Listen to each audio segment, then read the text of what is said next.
Shalom, povo lindo que vai morar no céu.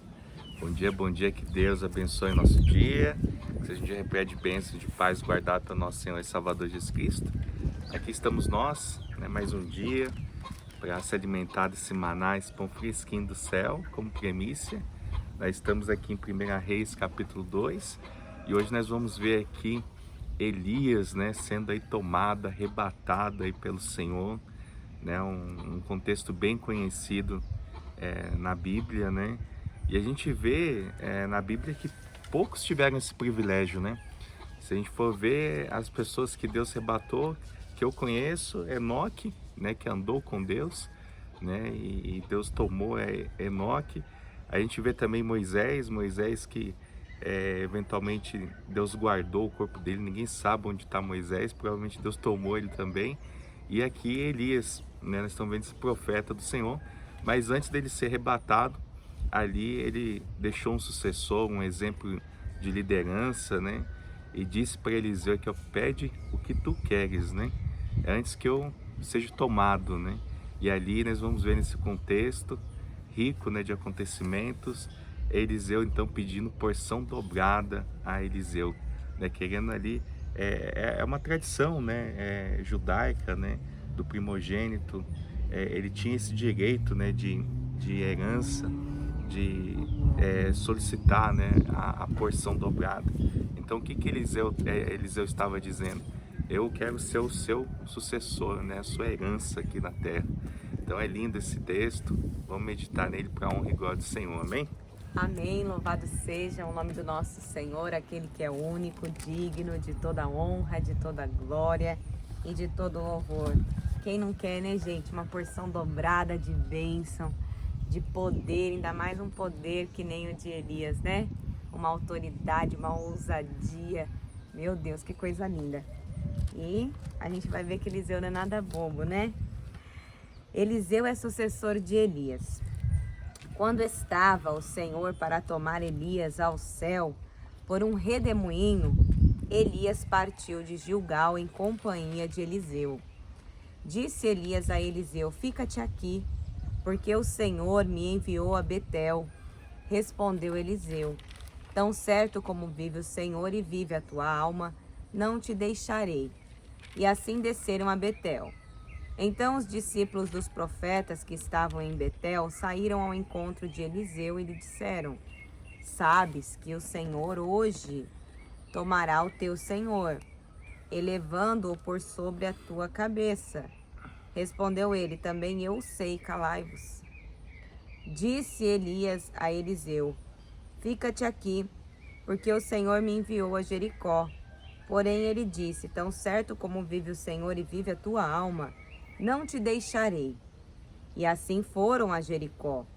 Então os discípulos dos profetas que estavam em Jericó se chegaram a Eliseu e lhe disseram: sabes que o Senhor hoje tomará o teu senhor, elevando-o por sobre a tua cabeça. Respondeu ele: também eu o sei, calai-vos. Disse-lhe, pois, Elias: fica-te aqui, porque o Senhor me enviou a Jordão. Mas ele disse: tão certo como vive o Senhor e vive a tua alma, não te deixarei. E assim ambos foram juntos. Foram 50 homens dos discípulos dos profetas e pararam a certa distância deles. Eles ambos pararam junto ao Jordão.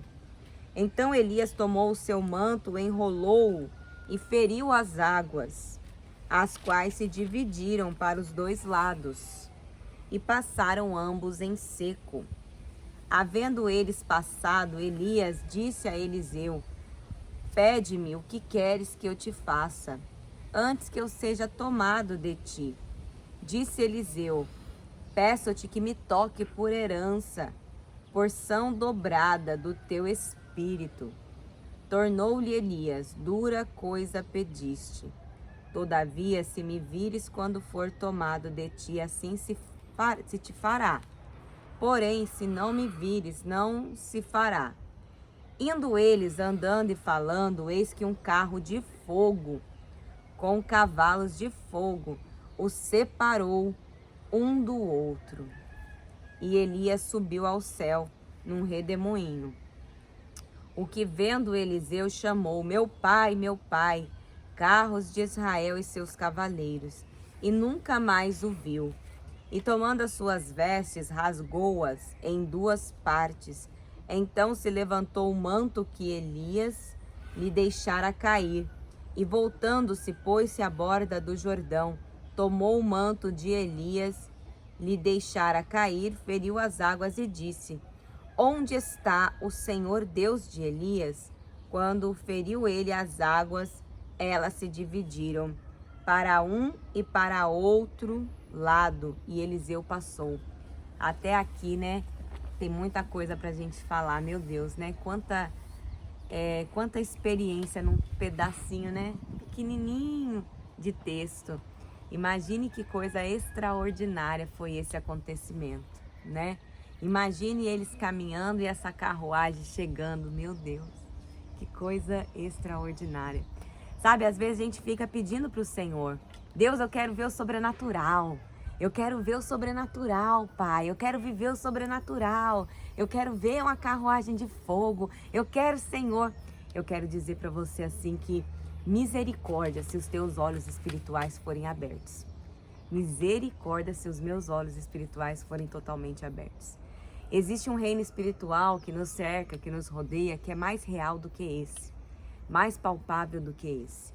Há uma luta diária e constante de forças malignas querendo te tirar do seu caminho. Há um mover que acontece diariamente.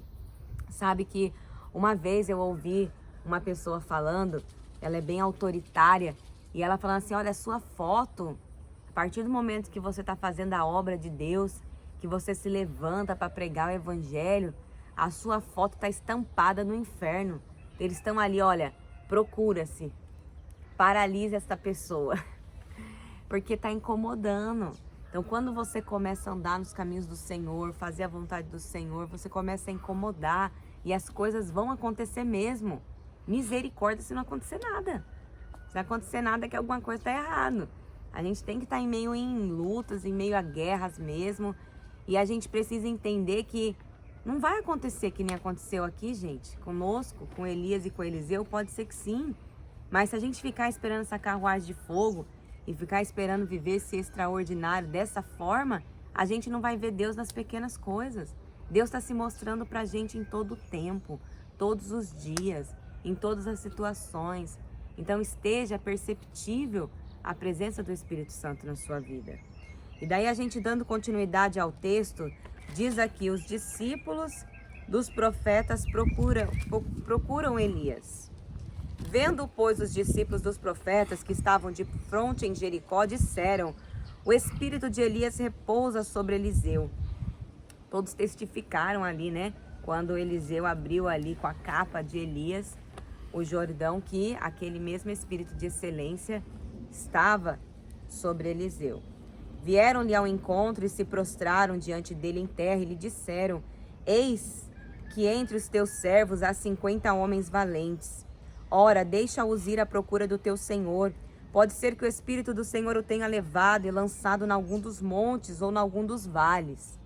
Porém, ele respondeu: não os envieis. Mas eles apertaram com ele, até que constrangido lhe disse: enviai. E enviaram 50 homens que o procuraram 3 dias, porém não o acharam. Então voltaram para ele, porém permaneceram em Jericó. E ele lhes disse: não vos disse que não fosseis? Tipo assim, vocês não vão encontrar, né? Não é algo que Deus não fez isso. Deus tomou para si. Vocês não vão encontrar aí o corpo dele em qualquer lugar. Não é assim. Ele sentia isso, né? Ele tinha essa certeza no coração dele. Os homens da cidade disseram a Eliseu: eis que é bem situada esta cidade, como vê o meu senhor, porém as águas são más e a terra é estéril. Ele disse: trazei-me um prato novo e ponde nele sal. Olha aqui, né? Aqui ele já vai ter a oportunidade de colocar em prática ali aquilo que ele pediu. Porque Elias falou para eles que é duro o que me pedes, porque ele sabia que a partir do momento que ele pediu essa porção dobrada, ele ia ter que pôr em prática tudo aquilo que Deus entregou na mão dele. E aqui já vem uma situação para ele mostrar, né? Para ele colocar em prática ali o poder que havia sido entregue. Então ele diz: trazei-me um prato novo e ponde nele sal. E o trouxeram. Então saiu ele ao manancial das águas e deitou sal nele. E disse: assim diz o Senhor: tornei saudáveis estas águas, já não procederá daí morte nem esterilidade.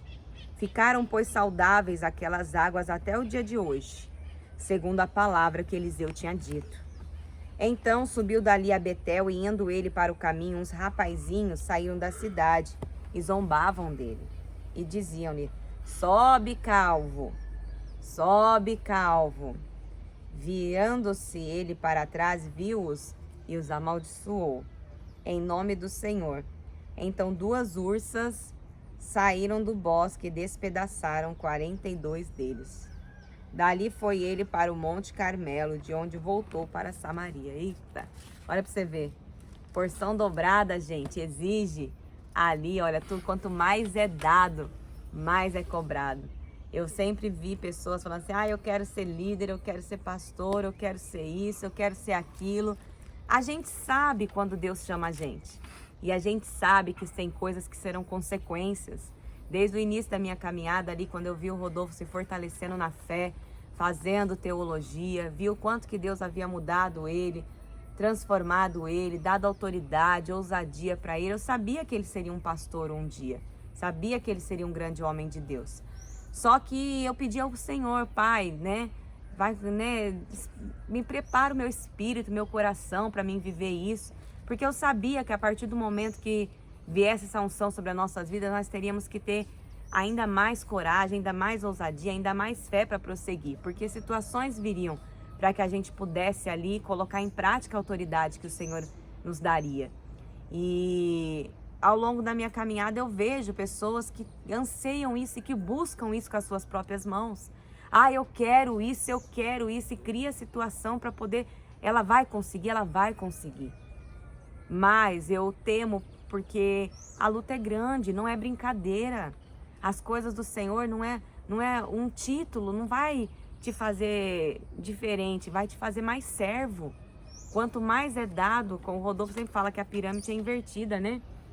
Quanto mais é dado, mais você tem que descer, mais humilde, né? Mais você tem que descer essa escada, né? Sim. Então é literalmente a gente tomar a posição de servo e ser humilde como Jesus foi, né? Ele mesmo não quis estar sentado à mesa, mas ele veio para servir. Que esse é o maior prazer, a gente poder servir, a gente está aqui como mordomo desse reino, né? Servindo todo o tempo, né? Cuidando das coisas do Senhor. E um dia Deus a gente vai prestar conta, né? Por esse chamado, por esse propósito. A gente vê aqui Elias, né, deixando um legado importante, Eliseu agora realizando 2 milagres aqui.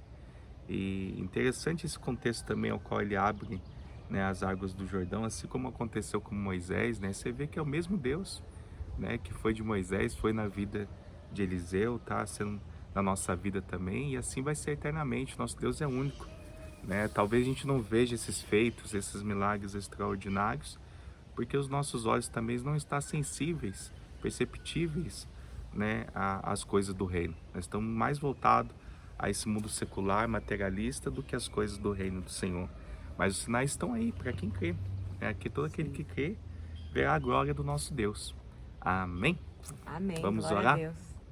Senhor, meu Deus e amado Pai, nós te rendemos graças, Senhor, porque hoje nós temos esse privilégio de mais um dia, Senhor, poder acordar, de poder se levantar, poder se alimentar, Senhor, poder, Senhor, se alimentar dessa palavra que nos edifica, essa palavra que a cada dia, Senhor, tem sido o nosso sustento, tem nos fortalecido na fé.